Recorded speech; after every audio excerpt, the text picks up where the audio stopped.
सवेरे नैनों में बसियां जैसे। हेलो दोस्तों, आप सभी का स्वागत है आपके अपने YouTube चैनल मैथ मस्ती पर। दोस्तों मैं हूं विपिन यादव और एकदम छू मंतर आपको याद हो जाएगा। हाइट एंड डिस्टेंस में ये ट्रिक होता है सवाल को बनाने के लिए, क्योंकि अगर आप ये रेशियो याद रखते हैं, सब लोग ऐसे ही पढ़ाते हैं जो अच्छा से बताते हैं, जो सटीक तरीका बताते हैं, तो ये तरीका है कि आपको ये रेशियो याद रखना है कि अगर उन्नयन कोण या अवनमन कोण 30 डिग्री, 60 डिग्री, 45 डिग्री बन रहा है और ये आपको याद है 1 2 √3 वाला, √3 2 1 वाला, तो बहुत ही आसानी से आप सवालों को कर सकते हैं। पर रही बात ये कि याद पहले हो जाए तब तो हम इस वीडियो में आपको याद करवा देंगे। एकदम 2 मिनट आप समय दीजिए और फिर देखिए आप कभी पूरी जिंदगी भूलने वाले नहीं है इसको। तो आइए बने रहिएगा इस वीडियो में और फिर हम सवाल भी करवाएंगे और आराम से आप सवाल को करेंगे। दोस्तों हम एकदम बेसिक से चलेंगे। एक बात आपको पता है कि त्रिभुज के तीनों कोणों का योग 180 डिग्री होता है और आपको यह भी पता है कि हाइट एंड डिस्टेंस में देखिए एक कोण तो ये 90 डिग्री होगा ही, तभी तो ये हाइट हुआ। एक कोण क्या हो गया भैया? 90 डिग्री। एक कोण क्या हो गया? 90 डिग्री। ठीक है, अब देखिए यहां पर कोण 90 डिग्री है, 30 बचा, 90 30 तो एक बचता है 60 डिग्री। एक बचता है क्या आपका? 60 डिग्री। अब एक बात ध्यान रखने वाली बात है, ये 90 60 है तो यहां बचेगा 30 डिग्री। बिल्कुल क्लियर है। अब ये 90 और 45 है तो यहां 45, यहां भी बचेगा केवल 45 डिग्री। 45 45 90 और 90 180, 60 30 90 और 90 180, 30 60 90 और 90 180। त्रिभुज के तीनों कोणों का योग 180 डिग्री है, ये बात अब सबको पता है। अब चलिए एक बात समझते हैं कि देखिए त्रिभुज का नियम यह कहता है कि बड़े कोण के सामने की भुजा हमेशा बड़ा होता है और छोटे कोण के सामने की भुजा हमेशा छोटा होता है। जैसे मान लीजिए कि अगर कोई त्रिभुज है, ठीक है, और त्रिभुज में ये कोण अगर सबसे बड़ा है इस कोण दोनों से, तो ये भुजा बड़ा होगा। इस कोण के सामने की भुजा ये वाला, इस कोण के सामने की भुजा ये वाला, ये वाला, और इस कोण के सामने की भुजा ये वाला हुआ है ना। इस कोण से सामने गए तो ये भुजा मिला। याद रहे कि बड़ा कोण के सामने की भुजा बड़ा और छोटा कोण के सामने की भुजा छोटा। ये बात किसको नहीं याद रहेगा? ये तो सिंपल चीज है। बड़ा कोण के सामने की भुजा बड़ा, छोटा कोण के सामने की भुजा छोटा। ये बात तो सबको याद रहेगा। अब देखो आपको पता है 1 2 √3 इसी का खेल है। 1 2 √3 इसमें क्या है कि 1 1 √2। 1 1 इसलिए आया कि 45 के सामने 1 तो 45 के सामने भी 1। इसमें दूगो कोण बराबरे है। दूगो कोण क्या है? बराबर है। 45 45 तो यहाँ 1 आएगा। अगर ये भुजा की लंबाई 1 मीटर रहेगा तो ये भी 1 मीटर रहेगा, क्योंकि 45 के सामने है तो ये भी 45 के सामने। अगर ये 10 मीटर होगा तो इधर वाला 10 मीटर होगा। अगर ये 100 मीटर होगा तो ये भी 100 मीटर होगा। लेकिन ये कितना होगा? तो √2। कैसे? तो समकोण त्रिभुज का नियम जो है, समकोण त्रिभुज का नियम है कि लंब के स्क्वायर जोड़, ये अगर कर्ण निकालना है तो ये तो कर्ण है, 90 डिग्री के सामने की भुजा कर्ण, तो लंब का स्क्वायर जोड़ आधार का स्क्वायर, तो क्या हो गया? 1 स्क्वायर 1 के, 1 स्क्वायर 1 के, 1 1 2, √2 हुआ कि नहीं? ये दोनों पता, तो तीसरा है √2 अपने आप। अब आपको हम याद करवाते, ये तो हमने निकाल के आपको समझा दिया। देखिए मैंने बता दिया छोटा के सामने छोटा, बड़ा के सामने बड़ा। इसको छोड़ दो, इसमें इन दोनों को समझ लो, वो तो आसान है। 30 60 90, सबसे बड़ा 90, और संख्या है आपके पास 1 2 और √3। आपको पता है √3 का मान होता है 1.732, ऐसे होता है। तो आप बताइए, एक है सबसे छोटा, इससे थोड़ा बड़ा ये वाला और सबसे बड़ा ये वाला, तो 90 डिग्री के सामने बड़ा हो गया, क्योंकि सब में से बड़ा को 90, तब बड़ा के सामने बड़ा। 30 सबसे छोटा तो 1 आ गया 30 के सामने, और 1 से थोड़ा ज्यादा होता है 1.732, यानी कि √3, तो √3 आ गया 60 के सामने। मझिला के सामने मझिला, बड़का के सामने बड़का, अब छोटका के सामने छोटका। अगर यहां कोण 60 है तो ये मझिला है। 30 60 90 में, 30 60 90 में 30 सबसे है छोटा, छोटा के सामने छोटा 1 1 2 और √3 में छोटा के सामने छोटा, मझला के सामने मझला, है ना, √3 1.732 होता है, और बड़ा के सामने बड़ा। अब देखिए इसमें क्या है? इसमें है कि 45 है, 45 है, तो इसके सामने अगर 1 है तो इस 45 के सामने भी 1, क्योंकि दोनों समान है तो दोनों समान। अब ये हो जाएगा कितना, 1 1 2 रूट लगा लेना 2। ठीक है, मुझे लगता है कि आपको पूरी तरह से याद हो गया होगा। मैं आपको अगर जब जांच करूं, आपका टेस्ट लूं, तो आप बता देंगे। अगर मान लीजिए यहाँ 60 डिग्री है तो ऑटोमेटिक है कि ई वाला 30 डिग्री हो गया, ये 30 डिग्री हो गया, ई तो 90 होगा। तो आपको 3 को संख्या ही पता रखना है, 1 √3 और सबसे बड़ा 2, सबसे बड़ा 2। √3 से बड़ा 2 होता है क्योंकि √3 का मान होता है 1.732 होता है बस। अब एक बात बताइए, तो बड़ा के सामने लिखोगे बड़ा, छोटा के सामने लिखोगे छोटा, और मझला के सामने लिखोगे मझला। बात आ रहा है समझ में? अगर मान लीजिए कि यह एक मीनार है, यह एक मीनार है और इस मीनार की ऊंचाई दिया है 10√3 मीटर, उस मीनार की ऊंचाई 10√3 मीटर है, तो कहेगा कि उस मीनार की परछाई कितनी लंबी है ये बता दीजिए। तो याद रखना कि मीनार की ऊंचाई, अगर मान लो कि और कोण बना रहा है 60 डिग्री, उन्नयन कोण या अवनमन कोण का है 60 डिग्री, तब हम उसको भी समझा देते हैं उन्नयन और अवनमन को। तो अगर 60 डिग्री का कोण, हमेशा कोण नीचे से ही लेके बनाना, ध्यान देना, अवनमन बोलेगा तब भी, उन्नयन बोलेगा तब भी नीचे से लेके सवाल को बनाइएगा। अगर ये 60 डिग्री है, ये तो हम ऐसे लिखे हैं, तो आप समझ गए खुद दे, यहां से ही काम है। 60 है तो ये ऑटोमेटिक 30 होगा ही। 60 है, मीनार की ऊंचाई √3 मीटर दी है, तब मीनार की ऊंचाई तो √3 है, इसको अनुपात में कहना √3, जबकि रियल में मीनार है 10√3 मीटर का। √3 से √3 कटा, यानी कि अनुपात 1 का बराबर हो गया 10 मीटर। तो आपसे पूछता है कि मीनार की परछाई, यानी इस 1 का मान निकालना है, तो 1 का मान 10, तो यहां भी 1 का मान कितना हो जाएगा, 10 मीटर ही हो जाएगा। बात समझे? अब सुनिए जरा, थोड़ा सा अवनमन कोण और उन्नयन कोण के बारे में समझ लीजिए। दोस्तों, अगर आपकी आंखें यहां है, ठीक ना, तो एक होता है क्षैतिज रेखा, और कोई वस्तु अगर यहां पर है, कोई वस्तु यहां है और ऊपर से हम वस्तु को देखेंगे तो नीचे, तो ये होता है दृष्टि रेखा।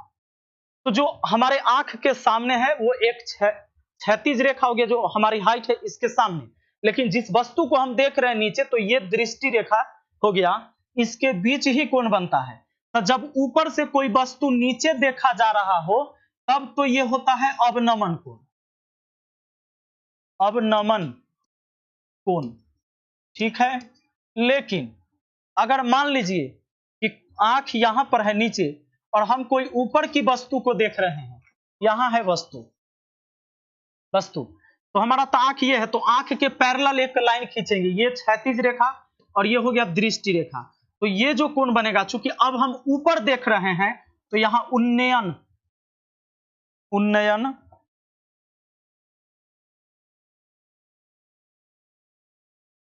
कोण हो जाएगा। अच्छा, एक बात और याद रखिए, उ से ऊपर होता है और उ से उन्नयन होता है। तो ऊपर देखेंगे तो उन्नयन कोण बनेगा, और नीचे देखेंगे, अब हम नीचे देख रहे हैं तो अवनमन कोण बनेगा। उ से ऊपर, ये दोनों में एक बात याद हो गया तो दूसरा ऑटोमेटिक याद हो जाएगा ना ही। उ से ऊपर और उ से उन्नयन, ऊपर देख रहे हैं तो उन्नयन कोण बन रहा है और नीचे देख रहे हैं तो अवनमन कोण बन रहा है। आई दोनों कोण होता है बराबर। देखिए कैसे, लाइन एंगल का एक रूल है, लाइन एंगल का रूल है। मान लीजिए कि आप यहां से कोई वस्तु नीचे की तरफ देख रहे हैं, ठीक है, तो आप यहां जो कोण बना रहे थे, ये तो अवनमन कोण था,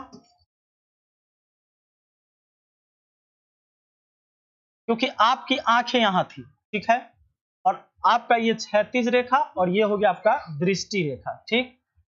दोस्तों, इसी लाइन के पैरेलल एक लाइन खींच देते हैं, तो अब ये क्या आ गया जानते हैं, ये आ गया कि भैया दो समानांतर रेखा, इसी के पैरेलल मैंने ये लाइन खींच दिया, इसके पैरेलल। तो दो समानांतर रेखा को एक तिर्यक रेखा काटे तो ये वाला कोण एकांतर कोण हो जाता है, और एकांतर कोण होता है आपस में बराबर। तो जे अवनमन कोण है वही यहाँ भी अवनमन कोण हो जाएगा। तो जब भी अवनमन, अच्छा एक बात, ई वाला जो हाइट होगा, ई वाला जो हाइट होगा वही हाइट ये वाला भी होगा। तो ऊपर से देखेंगे, हाइट निकालेंगे, नीचे की तरफ गहराई निकालेंगे, तो कहने का मेरा सेंस ये है कि यहां से यहां तक की जो हाइट होगी वही तो यहां से यहां तक हो। तो ये गहराई ना निकाल के ऊंचाई भी निकाल देंगे तो उतना ही होगा। समझ रहे कि नहीं? तो कोण यहां ले लेंगे, उन्नयन भी कहेगा तो नीचे ही बनाएंगे, 30 डिग्री 60 डिग्री जो भी कहे, तो नीचे से ऊपर देखेंगे ये आधार हो गया, ई लंब हो गया, इस तरह से काम कर लेंगे। ऐसे फिगर ना बना के, ई फिगर ना बना के, ई फिगर से भी काम चल जाएगा। तो उन्नयन कोण और अवनमन कोण एकांतर होने के वजह से आपस में होता है बराबर। ठीक है, तो चलिए अब हम बात कर लेते हैं आपसे कुछ सवाल पर। अब मान लीजिए कि सवाल एक ऐसा है कि एक मीनार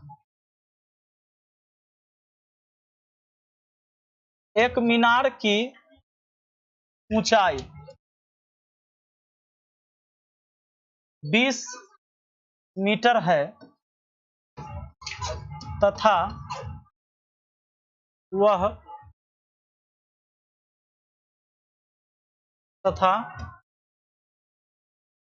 सूर्य का, आइए दोस्तों, तो सवाल है हमारे सामने कि एक मीनार की ऊंचाई 20 मीटर है तथा सूर्य से उन्नयन कोण 30 डिग्री है, तो उस मीनार की परछाई ज्ञात करें। अब आपको क्या करना है, ये देख लीजिए, एक मीनार हो गया और सूर्य से उन्नयन कोण बोले, अब नमन कोण कुछ भी रहेगा तो यहीं से बनाइएगा 30। आपको पता है वो संख्या 1 √3 और 2 है ना, ये तो 90 डिग्री के कोण के सामने की 2 हो गया रेशियो में। 30 वाला सबसे छोटा था 1 और 60 वाला यहां हो जाएगा 30, 90 तो ऑटोमेटिक 60, क्योंकि 60 30 90 90 180, तो यहां हो जाएगा हमारा कितना √3। आपको कहा गया कि मीनार की ऊंचाई 20 मीटर है, मतलब एक का मान दे दिया है 20 मीटर, इसका मान है 20, यानी एक का मान हो गया 20 मीटर, अनुपात एक का मान, रेशियो में ही समझो, एक यूनिट का मान 20 मीटर। तो आपसे पूछता है परछाई, अच्छा मीनार के परछाई ऐसे ना होगा, मीनार के परछाई नीचे जमीन पर पड़ल रहेगा, है ना, तो इसका मान निकालना है। तो एक का मान 20, तो √3 का मान कितना, √3 से 20 में गुना करेंगे, 20 √3 मीटर, ये हो जाएगा आपके इस सवाल का जवाब। ठीक है, चलिए आगे बढ़ते हैं, हम एक अगला सवाल लेते हैं। अगला सवाल देखिए, आइए दोस्तों, सवाल हमारा तैयार है।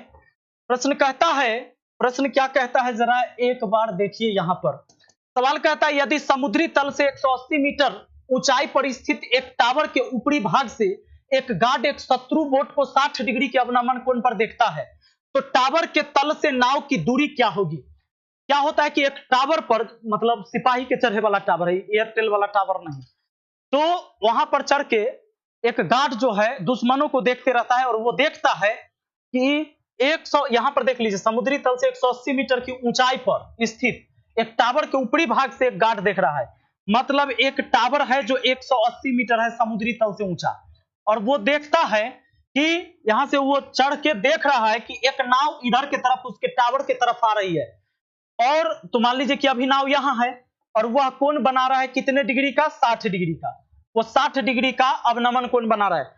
तो आदमी ऊपर से देख रहा है, इसलिए अवनमन कोण बोला गया, हालांकि हमने नीचे से इसको लिख दिया क्योंकि अवनमन और उन्नयन एकांतर कोण होने की वजह से बराबर होता है। अब देख लीजिए, तो टावर के तल से नाव की दूरी क्या होगी, टावर का तल यहां है, नाव अभी यहां है, ये दूरी पूछा है। अच्छा, इसकी ऊंचाई दिया है, क्या दिया है, 180 मीटर दिया हुआ है, 180 मीटर। अच्छा एक बात बताओ, आप एक बात बताओ, इस 60 है तो ये ऑटोमेटिक 30 होगा, 30 डिग्री। टावर की ऊंचाई आपको 180 दिया है, ये तो 90 होगा, ये आप जानते ही हैं। ठीक है, टावर एकदम खड़ा रहेगा, अगर कोई चीज सीधे खड़ा है ना तो समझ लो कि 90 डिग्री पर सीधा खड़ा रहना चाहिए। अब देख लो सवाल, अब एक बात ये कह रहा है कि ये नाव की दूरी बताओ टावर के तल से, ठीक बात है। आपको 30 60 90 में याद होगा, 30 सबसे छोटा था, यहां 1, 90 के सामने 2, और 60 डिग्री के सामने क्या होता है, मझला के सामने मझला √3, यानी √3 है टावर की ऊंचाई, जबकि ऊंचाई दिया है 180 मीटर। देखो √3 हुआ टावर की ऊंचाई, जबकि टावर की ऊंचाई दिया है 180 मीटर, ये अनुपात में कहना, और अनुपात एक का मान निकालना है, तो 180 बटा √3 लिख लो। आपको किसका मान निकालना है, एक का मान, इसका निकालना है, क्योंकि ये पूछा है कि बताओ टावर के तल से कितना दूर पर है, एक का मान, तो यही हो जाएगा, एक का मान निकल गया। अगर इसको आप चाहें तो थोड़ा और अच्छा कर सकते हैं, 180 बटा √3 है ना, नीचे ऊपर गुना कर दीजिए √3 से और √3 से, √3 3 हो जाता है, 3 से इसको काटिएगा, 3 छके 18, 60 √3 हो गया दोस्तों, 60 √3 मीटर हो गया, यहां से यहां तक 60 √3 मीटर हो गया, समझे, इतना आसान है। तो आपको मैंने इस वीडियो में केवल याद ये करवाया है कि भैया अगर आपको ये चीजें कभी भी दिया हुआ रहेगा 60 30 45 वाला ये लफड़ा, तो अब आप कभी नहीं भूलेंगे। अगर सीधा सा ऐसे है और यहाँ है 45 डिग्री, तो हम समझ जाएंगे एक और 45 होगा, एक एक ये दोनों मिलाकर रूट 2 कह देंगे। नहीं, आपको याद हो गया है कि ये है, अगर ये 30 डिग्री है तो 30 के सामने छोटका, और हमको एक रूट 3, यहाँ 60 होगा तो ये रूट 3, और 90 डिग्री सबसे बड़ा था, बड़ा के सामने बड़ा, यही तो काम करना था। उसी तरह आपको याद हो गया है कि अगर ये 60 डिग्री है तो आप समझ गए यहाँ 30 डिग्री होगा, यहाँ 90 डिग्री, बड़का के सामने बड़का, मझिला के सामने मझिला, छोटका के सामने छोटका, है ना। तो चलिए अगला वीडियो हम लेकर आते हैं और आपको क्वेश्चन करवाएंगे और सारे टाइप का। तो अगर ये वीडियो अच्छा लगा है तो अच्छी बात है, चैनल को सब्सक्राइब करके बेल आइकन दबा के ऑल नोटिफिकेशन पर सेट कर लीजिए। अगला वीडियो हम कल ही अपलोड करेंगे, ठीक है। Thank you, best of luck.